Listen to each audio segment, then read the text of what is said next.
రా అందరికి ఏం ఛానల్స్ రా, మన తెలుగు ఛానల్సే కాదు హిందీ ఛానల్స్ కూడా అట్లనే తగలబడ్డాయి.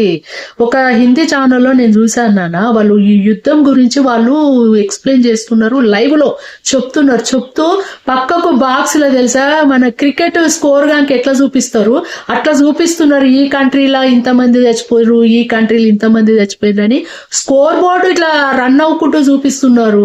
ఇది ఎంత అన్యాయం రా. నిజంగా వీళ్ళకి ఇన్ఫర్మేషన్ వెంటనే వచ్చిందారా? ఈడ 10/11, 11/12 ఎట్లొస్తుంది ఆడ స్కోర్ బోర్డు? అంటే ప్రజల్ని ఎంత పిచ్చోళ్ళని చేస్తున్నారు. ఇది ఆడ చచ్చిపోయింది వీళ్ళకి తెలుసా? ఈడ స్కోర్ ఎట్లా ఎంటెంటే రన్ అవుతుంది? ఇది అన్యాయం కదరా. నిజంగా ఏం యుద్ధమో ఏమో గాని, వీళ్ళ కక్షలేమో గాని, మధ్యలో సామాన్యులైతే అన్యాయంగా ఘోరంగా బలైపోతున్నారు. ఎంతమంది అనాథలైనరు, ఎంతమంది భర్తలను కోల్పోయారు, ఎంతమంది భార్యలను కోల్పోయారు.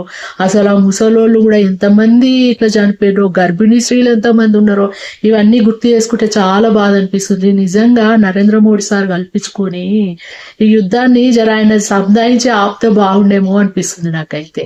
ఎవరికి కూడా మంచిది కాదు కదా నాన్న, ఎవరిదైనా ప్రాణాలే కదా.